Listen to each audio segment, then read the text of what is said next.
Very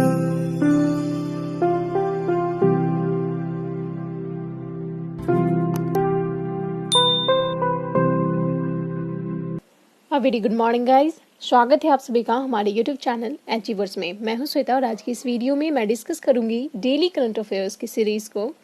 okay, so today is 20 of May, आज 20 मई है और 20 मई के इम्पॉर्टेंट करंट अफेयर्स के क्वेश्चंस यहाँ पे आपको देखने को मिलेंगे with lot of extra fact. All right, तो चलिए आगे बढ़ते हैं और देखते हैं आज के करंट सीरीज के क्या क्या टॉपिक रहने वाला है।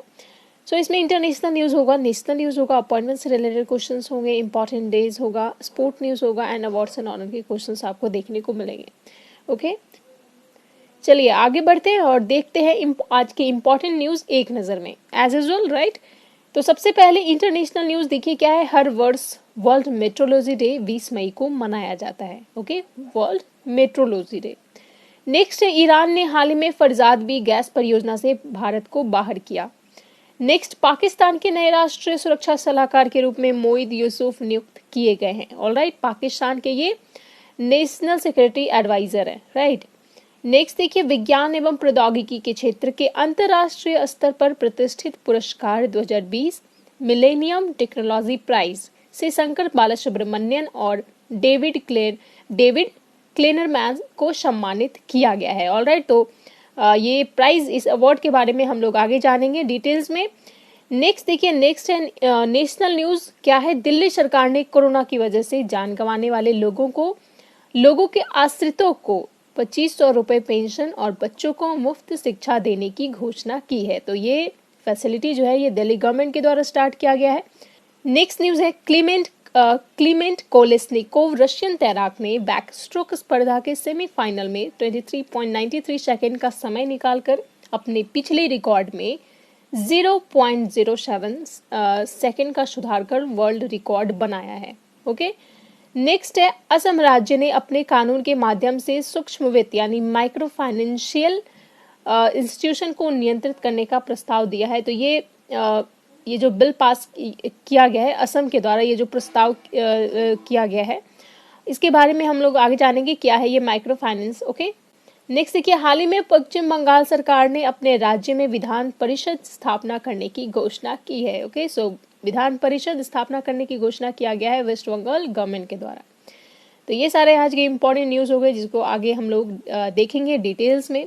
ऑल राइट, तो चलिए स्टार्ट करते हैं। आज का पहला क्वेश्चन देखिए क्या है। हर वर्ष वर्ल्ड मेट्रोलॉजी डे कब मनाया जाता है? When is world metrology day celebrated every year? Okay, so world metrology day कब मनाया जाता है? आज के दिन यानी 20 मई को।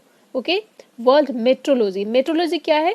It is the study of measurement. Right, study of measurement, माप के अध्ययन को माप विज्ञान या फिर मेट्रोलॉजी कहा जाता है। राइट, तो याद रखिएगा ये 20 मई को एवरी ईयर सेलिब्रेट किया जाता है। इंटरनेशनल सिस्टम ऑफ यूनिट को सेलिब्रेट करने के लिए ये आज के दिन मनाते हैं। और this year theme of world metrology day is measurement for health. क्या है? Measurement for health. ये इस वर्ष का थीम है। तो याद रखिएगा ये किस डेट में मनाया जाता है और इस वर्ष का थीम क्या है। ओके, आगे बढ़ते हैं। यहाँ पे देखिए, मई के अब तक के महत्वपूर्ण दिवस यानी अब तक यानी जो भी अभी आप लोगों ने पढ़ा है उसको हम लोग एक बार रिवीजन करते हैं। 1 मई को विश्व श्रमिक दिवस, 2 मई को वर्ल्ड ट्यूना डे मनाया जाता है, 3 मई को क्या मनाया जाता है? विश्व प्रेस स्वतंत्रता दिवस। Right, world press freedom day 3 मई को मनाते हैं। उसके बाद 4 मई को क्या मनाया जाता है? अंतर्राष्ट्रीय अग्निशमन दिवस। 5 मई को विश्व अस्थमा दिवस यानी world asthma day 5 May. And इसके बाद 7 मई को विश्व एथलेटिक्स दिवस के रूप में मनाया जाता है। नेक्स्ट देखिए, 8 मई को अंतर्राष्ट्रीय थैलेसीमिया दिवस हो गया। फिर 9 मई को आता है विश्व प्रवासी पक्षी दिवस यानी वर्ल्ड माइग्रेंट बर्ड डे 9 मई को। नेक्स्ट है 11 मई राष्ट्रीय प्रौद्योगिकी दिवस, नेशनल टेक्नोलॉजी डे। फिर नेक्स्ट है विश्व नर्स दिवस यानी 12 मई को वर्ल्ड नर्स डे के रूप में मनाया जाता है। उसके बाद वर्ल्ड टेलीकम्युनिकेशन डे 17 मई को मनाते हैं। फिर 18 मई को क्या मनाया गया? विश्व संग्रहालय दिवस यानी वर्ल्ड म्यूजियम डे। राइट, तो ये सारे अब तक के इम्पॉर्टेंट डेज हो गए मई के। नाउ आगे बढ़ते हैं। नेक्स्ट देखिए, नेक्स्ट है ईरान ने हाल ही में फरजाद बी गैस परियोजना के किस देश को बाहर किया है? Iran has recently excited which country from the Farzad B gas project?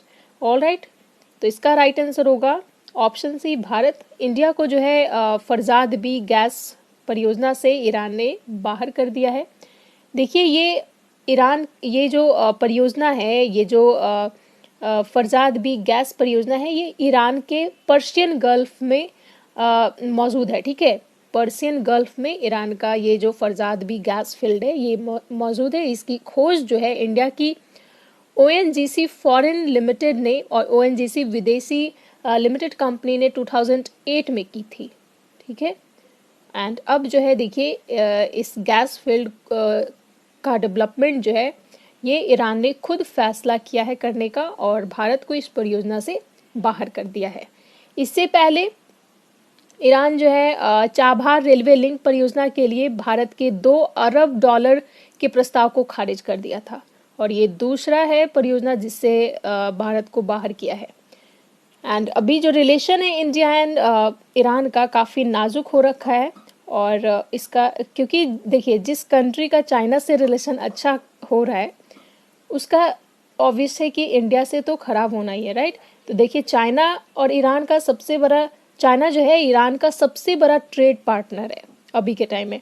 And Iran and China अगले 10 साल में बायलैटरल ट्रेड को 10 गुना बढ़ा करके $600 अरब करने का लक्ष्य रखा है और आगे भी चाइना जो है ईरान में 5G सर्विस स्टार्ट करने में भी मदद कर सकता है। तो चाइना और ईरान का रिलेशन जो है काफ़ी अच्छा हो रहा है और इसका इफेक्ट इंडिया पे भी पड़ रहा है, राइट। नाउ बात करते हैं ईरान के अभी प्रेसिडेंट कौन है? Hassan Rouhani, right. And Iran का कैपिटल है तेहरान। करेंसी क्या है आपको पता होगा? Iranian rial, right. आगे बढ़ते हैं, यहाँ पे देखिए कुछ इंपॉर्टेंट क्वेश्चन दिए गए हैं, ध्यान दीजिएगा। सबसे पहले प्रसिद्ध चाबहार बंदरगाह, अभी मैं बात करी थी चाबहार पोर्ट जो है ये कहाँ लोकेटेड है? तो ईरान में लोकेटेड है। नेक्स्ट देखिए प्रसिद्ध ग्वादर बंदरगाह, ग्वादर पोर्ट जो है ये लोकेटेड है पाकिस्तान में। ऑल राइट, नेक्स्ट क्वेश्चन देखिए क्या है? हाल ही में ईरान ने अपने देश का सबसे विकसित सुपर कंप्यूटर बनाया है, उसका नाम क्या है? तो इसका नाम जो है दिया गया है सिमोर्ग, राइट। सिमोर्ग जो है ये ईरान के द्वारा डेवलप सुपर कंप्यूटर है। ओके, तो याद रखिएगा सिमोर्ग सुपर कंप्यूटर ये किस देश के द्वारा डेवलप किया गया है? That is Iran. नेक्स्ट देखिए हाल ही में इजराइल किस देश के साथ लड़ाई के कारण चर्चा में है? तो काफी चर्चा में है, आपको पता होगा फिलिस्तीन के साथ, राइट। फिलिस्तीन के साथ जो है इजराइल की अभी लड़ाई हो रही है। इजराइल के PM कौन है? बेंजामिन नेतन्याहू एंड फिलिस्तीन के प्रेसिडेंट है मोहम्मद अब्बास, राइट। नेक्स्ट देखिए ईरान की मुद्रा क्या है? ईरान की मुद्रा अभी मैं बताई, करेंसी क्या है? Iranian real, right. आगे बढ़ते हैं नेक्स्ट क्वेश्चन पे। नेक्स्ट है आपका, हाल ही में कौन सी राज्य सरकार ने अपने राज्य में विधान परिषद की स्थापना करने की घोषणा की है? Recently, which state government has announced the establishment of a legislative council in its state, right? तो इसका राइट आंसर होगा पश्चिम बंगाल। वेस्ट बंगाल में फिर से ममता बनर्जी की सरकार आई है और इन्होंने राज्य में विधान परिषद की स्थापना करने की घोषणा की है। देखिए 1969 में 1969 में बंगाल में विधान परिषद को खत्म कर दिया गया था। तो ममता बनर्जी जब से सत्ता में आई है यानी 2011 में इन्होंने फिर से इसे दोबारा गठन करने की योजना बनाई थी। इसके लिए जो है 15 सदस्यों की एक स्पेशल कमेटी भी गठित की गई थी जिसमें 9 मेंबर जो थे ये सत्ताधारी दल के थे और 6 मेंबर जो थे इसमें विपक्षी दल के थे। अब जब फिर से ये तीसरी बार CM बनी है तो इसका प्रोसेस जो है बंगाल में विधान परिषद को गठित करने का प्रोसेस ये आगे बढ़ा रही है और इसके लिए इन्होंने ये मंजूरी भी दे दी है। अब जो है अब क्या होगा, अब इस प्रस्ताव को गवर्नर के पास भेजा जाएगा, उनकी मंजूरी के बाद इसे राज्य विधानसभा के पास भेजा जाएगा। राज्य वेस्ट बंगाल विधानसभा के में टोटल कितने सीट है? 294, राइट। तो वहाँ जो है विधानसभा में मेजोरिटी पास होने के बाद इसे पार्लियामेंट से पास कराया जाएगा, राइट। क्योंकि देखिए संवैधानिक प्रावधान जो कॉन्स्टिट्यूशनल प्रोविजन के अकॉर्डिंग विधान परिषद का गठन करना या फिर उसे भंग करने के लिए राज्य विधानसभा से प्रस्ताव पारित किया जाना जरूरी है, राइट। एंड उसके बाद फिर पार्लियामेंट के दोनों सदनों में इस प्रस्ताव को बहुमत से पारित होना भी जरूरी होता है। तो ममता बनर्जी जो है ये विधान परिषद की गठन करने के लिए अपना स्टेप आगे बढ़ा दी है। एंड लेट्स सी आगे देखिए केंद्र सरकार क्या करती है। ओके, नाउ आगे बढ़ते हैं एक्स्ट्रा मसाला के क्वेश्चन में। देखिए आपके लिए क्या रखा गया है। सबसे पहला क्वेश्चन, वर्तमान में भारत के कितने राज्यों में विधान परिषद स्थापित है? प्रेजेंट में कितने स्टेट में विधान परिषद स्थापित है? 6 राज्यों में। 6 राज्य कौन कौन से हैं? आंध्र प्रदेश, उत्तर प्रदेश, कर्नाटक, बिहार एंड तेलंगाना। राइट, ये 6 राज्य हैं जहां विधान परिषद है यानी लेजिस्लेटिव काउंसिल है। नेक्स्ट क्वेश्चन है, उत्तर प्रदेश में विधान परिषद की कितनी सीटें हैं? उत्तर प्रदेश में विधान परिषद की 100 सीट है। नेक्स्ट है, किस अनुच्छेद के अनुसार राज्य की विधानसभा को विधान परिषद का गठन एवं विघटन करने का राइट है, अधिकार है? राइट, तो इसका राइट आंसर होगा आर्टिकल 169। आर्टिकल 169 के अकॉर्डिंग राज्य के विधानसभा को विधान परिषद का गठन करना या फिर उसका विघटन करने का अधिकार प्राप्त है। नेक्स्ट देखिए, बिहार विधान परिषद की कितनी सीटें हैं? बिहार विधान परिषद यानी बिहार के लेजिस्लेटिव काउंसिल में टोटल 75 सीट है। नेक्स्ट है, किस राज्य ने कुछ समय पहले अपने राज्य से विधान परिषद समाप्त करने की मांग केंद्र सरकार से की थी? तो इसका राइट आंसर होगा आंध्र प्रदेश। आंध्र प्रदेश गवर्नमेंट के द्वारा जो है 2020 में लास्ट ईयर अपने राज्य से विधान परिषद को समाप्त करने की मांग किया गया था, बट ये केंद्र सरकार के द्वारा जो है ये पूरा नहीं किया गया। नाउ आगे बढ़ते हैं नेक्स्ट क्वेश्चन पे। देखिए, किस राज्य ने अपने कानून के माध्यम से सूक्ष्म वित्त को नियंत्रित करने का प्रस्ताव दिया है? Which state has proposed to regulate micro finance institution? यहाँ पे इंस्टीट्यूशन छूट गया, ठीक है, यहाँ पे क्या होगा? Micro finance institution through it's legislation. Right, तो इसका राइट आंसर होगा असम। असम गवर्नमेंट के द्वारा जो है माइक्रो फाइनेंस इंस्टीट्यूशन एक्ट 2020 को अधिनियमित किया गया है। ठीक है, ये प्रस्ताव जो है माइक्रो फाइनेंस इंस्टीट्यूशन से रिलेटेड है, जो इस कानून के जरिए micro finance and related institution को रेगुलेट यानी कंट्रोल करने का प्रस्ताव किया गया है। ठीक है, देखिए इस अधिनियम के तहत क्या होगा, माइक्रो फाइनेंस इंस्टीट्यूशन को एक सिलेक्टेड गांव या फिर शहर में काम करने के लिए अलग से रजिस्टर करने की आवश्यकता होगी। ठीक है, तो इस तरीके से जो है माइक्रो फाइनेंस इंस्टीट्यूशन पे रेगुलेट किया जाएगा असम के द्वारा। ये पारित नहीं हो, ये प्रस्ताव रखा गया है। ठीक है, हालांकि देखिए ये असम के इस एक्ट पे आरबीआई ने ऑब्जेक्शन लगाया है। आरबीआई का स्टेटमेंट है कि इस अधिनियम के तहत इस एक्ट के इम्प्लीमेंटेशन से जो माइक्रो फाइनेंस इंस्टीट्यूशन है उसका डबल रेगुलेशन होगा। राइट, तो एक्ट याद रखिएगा, ये असम गवर्नमेंट के द्वारा प्रस्तावित किया गया है। कौन सा एक्ट है? Micro finance institution act. आगे बढ़ते हैं और यहाँ पे देखिए क्या दिया गया है, कौन सा केंद्र शासित प्रदेश ग्रामीण इलाकों में हर घर में पेयजल कनेक्शन पहुंचाने वाला पहला केंद्र शासित प्रदेश राज्य बन गया है? इसका राइट आंसर क्या होगा? पुडुचेरी।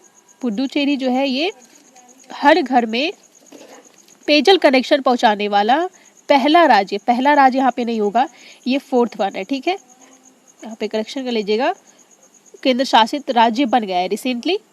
इस लक्ष्य को प्राप्त किया है पुडुचेरी ने। नेक्स्ट देखिए क्या है, अर्जुन सहायक सिंचाई परियोजना की शुरुआत कहाँ से की गई है? अर्जुन सहायक सिंचाई परियोजना ये स्टार्ट किया गया है यूपी गवर्नमेंट के द्वारा यानी उत्तर प्रदेश में। नेक्स्ट देखिए, हाल ही में किस राज्य ने महिला उत्कर्ष योजना ये योजना जो है किस राज्य में स्टार्ट हुआ है? तो इसका राइट आंसर होगा गुजरात गवर्नमेंट के द्वारा स्टार्ट किया गया है ये योजना को। नेक्स्ट देखिए, प्रथम गाय अस्पताल यानी फर्स्ट काउ हॉस्पिटल का उद्घाटन किस पूर्वोत्तर राज्य में किया गया है? तो इसका राइट आंसर क्या होगा? असम में फर्स्ट काउ हॉस्पिटल को लॉन्च किया गया यानी स्टार्ट किया गया है। नेक्स्ट देखिए, हाल ही में भारत के किस राज्य ने देश की सबसे बड़ी फिल्म सिटी स्थापित करने की घोषणा की है? तो इसका भी राइट आंसर क्या होगा? उत्तर प्रदेश। ऑल राइट, चलिए आगे बढ़ते हैं। अच्छा, इससे पहले आपसे एक क्वेश्चन है, रिसेंटली नॉर्थ ईस्ट स्टेट यानी असम की पहली वित्त मंत्री first women finance minister right कौन बनी है? ये आप लोग बताइए कमेंट सेक्शन में। ऑल राइट, चलिए नेक्स्ट क्वेश्चन पे बढ़ते हैं। नेक्स्ट है विज्ञान एवं प्रौद्योगिकी के क्षेत्र के अंतर्राष्ट्रीय स्तर पर प्रतिष्ठित पुरस्कार 2020 मिलेनियम टेक्नोलॉजी प्राइज से किसे सम्मानित किया गया है? Who has been conferred with the Millennium Technology Award 2020, an internationally prestigious award in the field of science and technology, right? तो इसका राइट आंसर होगा Shankar Balasubramanian and David Klenerman, right? माफ़ कीजिएगा, थोड़ी मेरी तबीयत ठीक नहीं, इस वजह से मेरा आवाज़ जो है थोड़ा आपको डिफरेंट लग रहा हो। ओके, चलिए, तो ये 2 पर्सन है जिन्हें ये अवार्ड दिया गया है, मिलेनियम टेक्नोलॉजी अवार्ड 2020। ये अवार्ड जो है देखिए, ये साइंस एंड टेक्नोलॉजी के फील्ड का प्रेस्टिजियस अवार्ड है, यानी उत्कृष्ट अवार्ड है साइंस एंड टेक्नोलॉजी के फील्ड का, जो कि इंटरनेशनल लेवल पर अंतर्राष्ट्रीय स्तर पर दिया जाता है। तो 2020 का मिलेनियम टेक्नोलॉजी प्राइज जो है ये 2 पर्सन को दिया गया है। एक है शंकर बालासुब्रमण्यन, ये जो है इंडियन ऑरिजिन के हैं, भारतीय मूल के व्यक्ति हैं, ठीक है? तो इसलिए इम्पॉर्टेंट है आपके एग्जाम के लिए, याद रखिएगा, शंकर बालासुब्रमण्यन। ये जो है ब्रिटिश केमिस्ट है बट इंडियन ऑरिजिन है। एंड ये दूसरे व्यक्ति जो है डेविड क्लेरन मैन, ये भी ब्रिटिश बायोफिजिस्ट केमिस्ट है। तो इन दोनों ने मिलकर के नेक्स्ट जनरेशन सीक्वेंसिंग डीएनए की खोज की है। उसके लिए इन दोनों को मिलेनियम टेक्नोलॉजी प्राइज 2020 देने की घोषणा की गई है। और ये अवार्ड जो है, ध्यान रखिएगा, टेक्नोलॉजी एकेडमी फिनलैंड के द्वारा प्रत्येक 2 साल के अंतराल पर दिया जाता है। सबसे पहले 2004 में दिया गया था ये अवार्ड, राइट? 2004 में ये अवार्ड दिया गया था, जो वर्ल्ड वाइड वेव के WWW यानी वर्ल्ड वाइड वेव के जो खोज करता है उनको ये अवार्ड दिया गया था। यानी वर्ल्ड वाइड वेव के की खोज किसने की थी? आपको पता होगा किसने की थी? टीम बर्नर ने, राइट? टीम बर्नर्स ली इनका पूरा नेम है। इन्होंने WWW की खोज की थी, जिसके लिए इन्हें 2004 में मिलेनियम टेक्नोलॉजी अवार्ड से सम्मानित किया गया था, और ये पहला अवार्ड था। नेक्स्ट देखिए, नेक्स्ट आते हैं हमारे एक्स्ट्रा मसाला क्वेश्चन पे जो दिया गया है आपके लिए। सबसे पहले, भारतीय मूल की वैश्विक पोषण विशेषज्ञ डॉक्टर शकुंतला हरक-सिंह थिल्स्टेट को वर्ष 2021 के किस अवार्ड से सम्मानित किया गया है? तो इनको जो है भारतीय मूल की ये महिला है डॉक्टर शकुंतला हरक-सिंह थिल्स्टेट, राइट? तो इन्हें विश्व खाद्य पुरस्कार 2021 से सम्मानित किया है, world food award, right? World food award से इन्हें सम्मानित किया गया है। ये भी इंडियन ऑरिजिन की वुमेन है, डॉक्टर शकुंतला हरक-सिंह थिल्स्टेट। तो याद रखिएगा, काफ़ी इंपॉर्टेंट है आपके एग्जाम के लिए। नेक्स्ट क्वेश्चन है, हाल ही में किस कंपनी को ग्रीन ऊर्जा पुरस्कार से सम्मानित किया गया है? Green energy award, right? तो ग्रीन एनर्जी अवार्ड जो है ये IREDA को दिया गया है। नेक्स्ट है, UNESCO world press freedom award 2021, UNESCO world press freedom award ये सम्मानित किया गया है, ये दिया गया है मारिया रेशा को। नेक्स्ट है आपका मनोज दास अंतर्राष्ट्रीय साहित्य पुरस्कार किस राज्य सरकार के द्वारा देने की घोषणा किया गया है? तो ओडिशा गवर्नमेंट ने ये अवार्ड को स्टार्ट करने की घोषणा की है, राइट? मनोज दास अंतर्राष्ट्रीय साहित्य पुरस्कार, साहित्य के क्षेत्र में। नेक्स्ट देखिए, निम्न में से किस व्यक्ति को 2021 का इंटरनेशनल इनविंसिबल गोल्ड मेडल प्रदान किया जाएगा? तो ये हम लोगों ने कल ही शायद पढ़ा था, ये रमेश पोखरियाल निशंक जो कि हमारे यूनियन एजुकेशन मिनिस्टर है, इनको 2021 का international invincible gold medal provide किया जाएगा। ऑलराइट, तो चलिए नेक्स्ट मूव करते हैं नेक्स्ट क्वेश्चन पे। नेक्स्ट क्या है, पाकिस्तान के नए राष्ट्रीय सुरक्षा सलाहकार के रूप में किसे नियुक्त किया गया है? Who has been appointed as Pakistan new national security adviser? तो पाकिस्तान के न्यू नेशनल सिक्योरिटी एडवाइजर के रूप में मोहित यूसुफ को सम्मानित अपॉइंट किया गया है, ठीक है? मोहित यूसुफ, राइट? ये जो है इससे पहले ये पाकिस्तान के PM जो इमरान खान है उनके सिक्योरिटी एडवाइजर के रूप में कार्यरत थे। अब now he has become 8th national security adviser of Pakistan, right? Pakistan के प्रेसिडेंट कौन है? आरिफ अलवी। नाउ आगे बढ़ते हैं। यहाँ पे देखिए अपॉइंटमेंट से रिलेटेड यहाँ पे एक्स्ट्रा मसाला में आपके लिए जो क्वेश्चन दिए गए हैं पाकिस्तान से रिलेटेड है, राइट? तो देखिए क्या दिया गया है, पाकिस्तान में किस हिंदू महिला ने पहली बार प्रतिष्ठित सेंट्रल सुपीरियर सर्विसेज यानी CSS की परीक्षा पास की है? तो CSS क्वालिफाई करने वाली कौन हिंदू महिला है? सना क्या है, यहाँ देखिए दिया गया है सना रामचंद, राइट। सना रामचंद है जो कि हिंदू महिला, पाकिस्तान में हिंदू महिला है जिन्होंने CSS की परीक्षा क्वालिफाई की है। पाकिस्तान में सिंध पब्लिक सर्विस कमीशन की परीक्षा पास करने कर पहली हिंदू महिला पुलिस में डिप्टी सुपरिटेंडेंट के पद पर नियुक्त की गई है, तो ये है मनीषा रोपटा। ओके, नेक्स्ट है पाकिस्तान में पहले हिंदू न्यायाधीश कौन बनी थी, राणा भगवान दास। ओके, राणा भगवान दास ये पाकिस्तान में पहले हिंदू न्यायाधीश थे।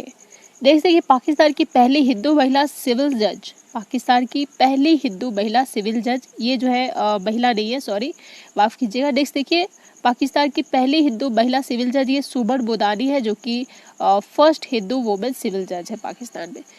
भारत और पाकिस्तान के बीच कौन सी रेखा अलग करती है, जोड़ती है, where is the Radcliffe line. Okay, now आगे बढ़ते हैं नेक्स्ट क्वेश्चन पे। नेक्स्ट क्या है, किस राज्य सरकार ने कोरोना की वजह से जान गंवाने वाले लोगों के आश्रितों को 2500 रुपए पेंशन और बच्चों को मुफ्त शिक्षा देने की घोषणा की है।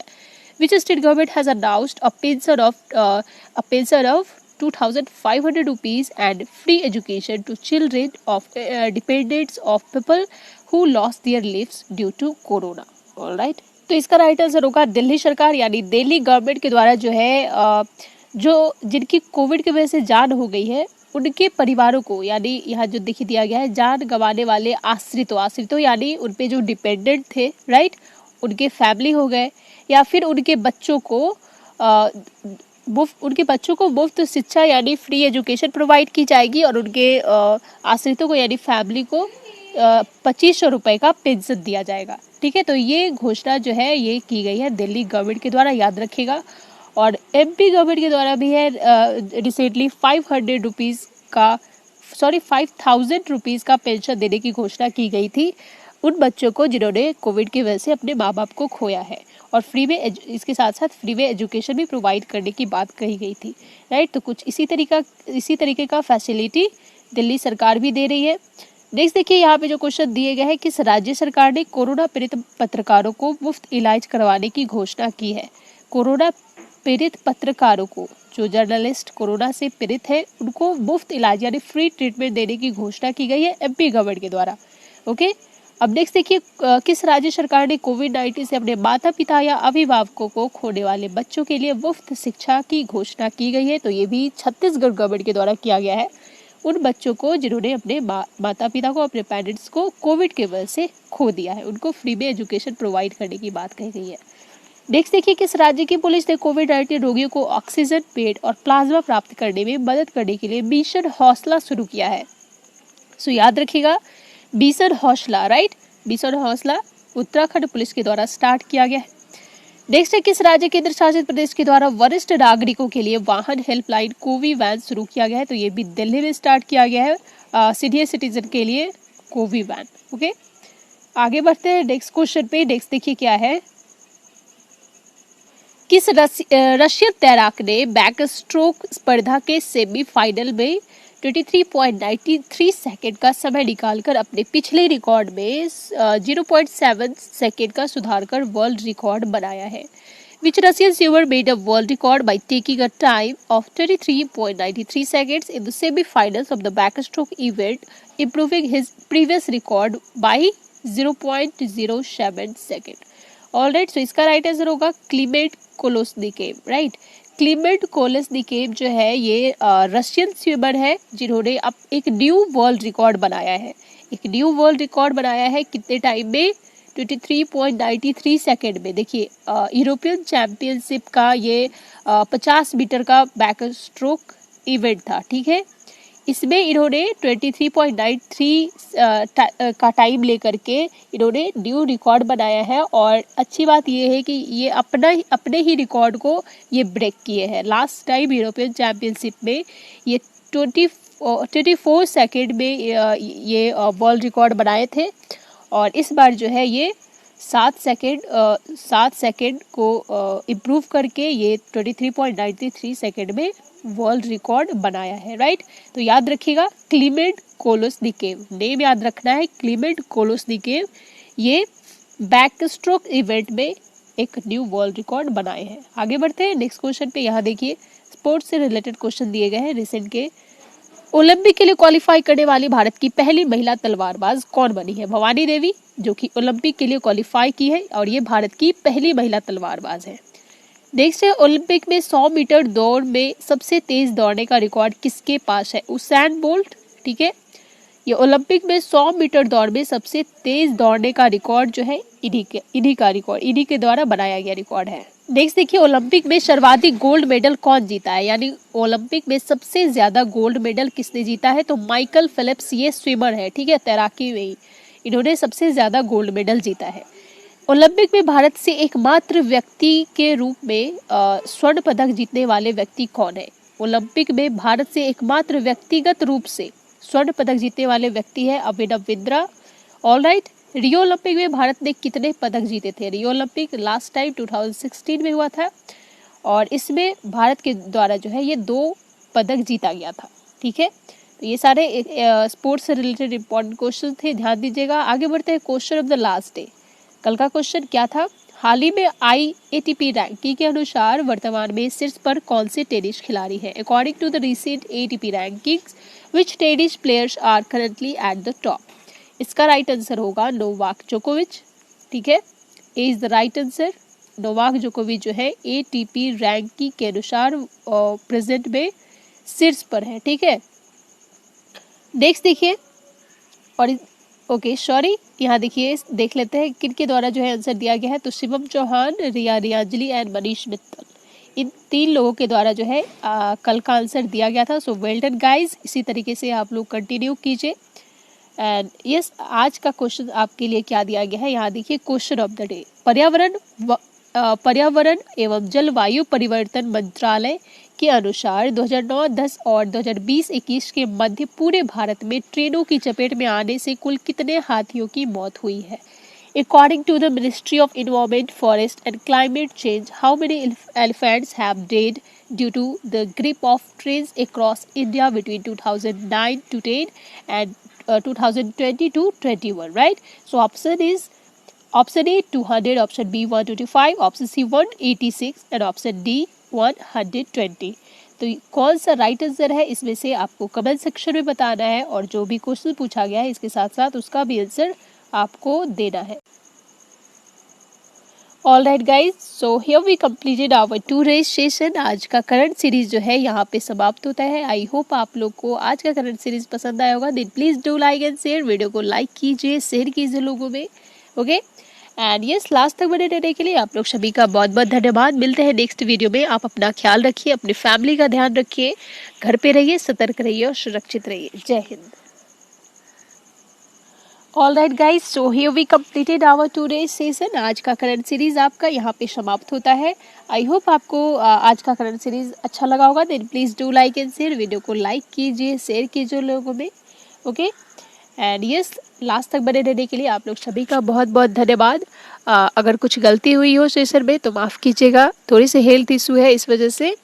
ओके, नाउ मिलते हैं नेक्स्ट वीडियो में। आप अपना ख्याल रखिए, अपनी फैमिली का ख्याल रखिए, घर पे रहिए, सतर्क रहिए और सुरक्षित रहिए। जय हिंद।